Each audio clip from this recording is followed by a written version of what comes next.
Twende. Jamani, imetosha sasa kumsakama Makonde. Imetosha. Wakina nani hao? Kila saa rafiki yangu wanamwangushia majumba mabovu tu. Wanamwambia nini kwani? Jana niliona interview ya Maimartha na baba mwenye nyumba wa zamani wa Harmonize pale ilipokuwa studio yake Mbezi Beach HQ za Konde Music Worldwide. Huyo mzee bana alikuwa anasema kwamba Harmonize ameondoka hapa na mdai milioni 60 na kila kitu. Sasa Harmonize amejitokeza leo kupitia ukurasa wake wa Instagram na kusema kwamba watu wote waliokuwa wanamdai ameshamalizana nao. Baada ya kumalizana nao akaainisha pale namna ambavyo utajiri wake ulivyo kwa sasa. Harmonize anasema kwamba utajiri wake ni zaidi ya dola za Kimarekani milioni 11 ambayo kikonvert kwa pesa kitanzania ni zaidi ya bilioni 28. Hapo ukiwa una edit 26. Ukiwa una edit weka sauti ya Dudubaya. Nina B. Sio mi. Ni B. You understand? Kwa hiyo Harmonize amechapa bonge moja la barua kuhusiana na hilo na kudai kwamba fresh tu wanamsema, lakini mwisho siku ameamua kuaddress ile swala kwamba akapiga pia jinsi ambavyo ametoboka kwenye kucreate vitu vyake, ikiwemo issue nzima ya mke wake Sara, malipo ambayo amelipa WCB benki alipokuwa anadaiwa ni hivyo. So Harmonize ameshusha barua hii hapa, nataka niwasomee haraka hapa kwa kile ambacho amekiandika kupitia ukurasa wake wa Instagram. Konde Boy address kama tajiri sasa. Utajiri ni mkubwa. Bilionea Konde yani bilionea Rajab. Bilionea Harmonize. Rajabu.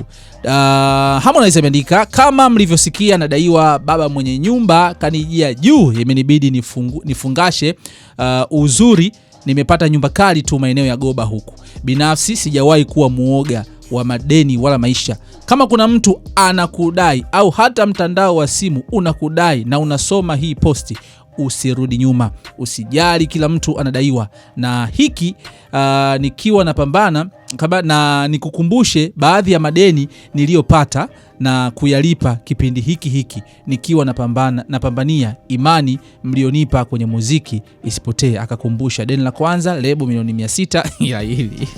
Hilo nitasema. Hii ya ulezi hata kwa hospitali kiambia nililipa milioni 600 ni nyingi. Namba 2 ni benki CRDD milioni 200. Namba 3 ni Dr. Jembe alimkopesha pesa hizi, inasemekana kwamba wakati atoka WCB milioni 100 ameshalipa. Sara Mzungu milioni 180 ameshalipa. Namba 5 invested over 1 billion on the label, amesema ameinvesti bilioni 1. Bilioni 1. Bado nimestaki kwa Sara Mzungu. Lebo bilioni 1. Sawa, lebo bilioni 1. In 3 years I have got nothing, yani zero. Sina jasho la mtu, na hii imenifunza hakuna kitu cha bure na kutofautisha kati ya makubaliano na maridhiano. Sijawahi kuleta janja wala kutafuta kisingizio cha kudhurumu haki ya mtu. Hakuna laana inayonipata. Upendo na huruma yenu imeniwezesha. Please keep going. Sio vizuri sana kujisifu mafanikio machoni pa watu, ndio maana huwa na nyamazaga hata lisemwe nini, ila wewe jua kwamba nimefanikiwa kimaisha mapema mno ukinifananisha na mimi wa zamani. Parking yangu ina thamani ya bilioni 2, yani V8 2, Range Rover Sports 1, Range Rover Defender 2024 1, BMW 4Z 1. I invested on mansion house than 4 billion. My music catalog ina thamani ya dola milioni 5. Nikisema niuze leo, sina mkopo wala marejesho yoyote. Nataka nijifunze elimu ya fedha kwanza, then nitakopa. Anyways, jana mvua ilichapa sana kipande cha Goba Buba nikakutana na Kusa. Mazungumzo yetu yalijikita zaidi katika kutambua mchango, thamani ya watu tulionao wanaojitoa usiku na mchana kwa ajili yetu. Nyakati hizi mambo ni mengi sana, hata ufanye nini unahitaji mtu sahihi. Pia ni rahisi sana hasa kwa sisi vijana kujisahau na kuchukulia poa uliye naye for some time. Imagine mama mtu kakubali tuhamie zetu Goba, hana noma. Share this to someone unayemwamini kwamba anaweza kupambana na wewe katika nyakati zote. Mwambie kama sio wewe nisingekuwa hapa. Nasemaje? Niangalie uzuri mbinguni, kila kitu kitawekwa bayana. ukweli utakuwa. Una kitita cha bilioni 20? Nimesema uzuri mbinguni kila kitu kitakuwa bayana. Ukweli wote tutaujua mbinguni. Period. Ila Goba.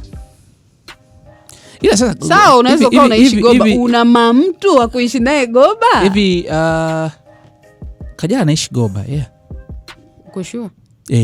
Anaishi Goba. Unataka kusema nini? Unataka kusema nini? Nimesema anaishi Goba, niseme nini? Shauri yako baba, shauri yako. Tafuta mchumba. Sema kama anachokisema Harmonize hapa ni kina ukweli. Mimi nafikiri sasa amchukulia hatua yule baba mwenye nyumba anayesema kwamba anamdai.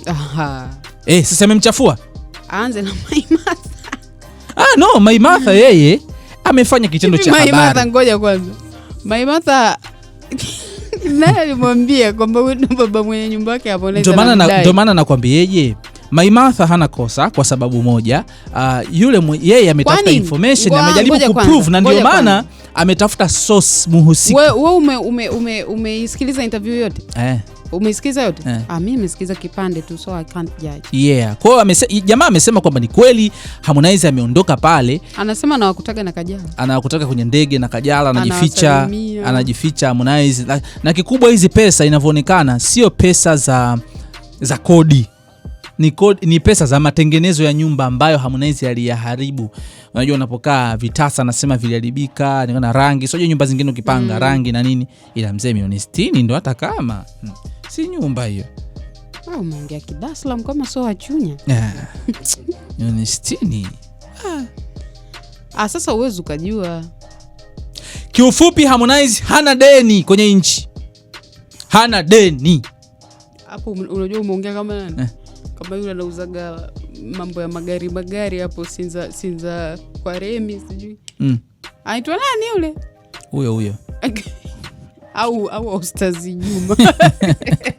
So kifupi ndo hivyo tu, Harmonize ameamua kuclarify kile kitu ambacho kilikuwa kimetokea jana kupitia mitandao ya kijamii, ambapo watu baba mwenye nyumba yake wa zamani alisema kwamba anamdai. So ameelezea hilo clear kabisa kwamba sasa hivi hana deni, maisha mengine yanaendelea, amehamia zake Goba. Mimi ni Ricky, nilikuwa na Sarah Finejeri behind the camera, KB Pixel. Till next time, bye bye. Goba jana mvua ilichapa. Ilichapa? Mlinyeshewa? Halo, watu wa Goba. But it's a new Los Angeles. Mimi sipo hapo.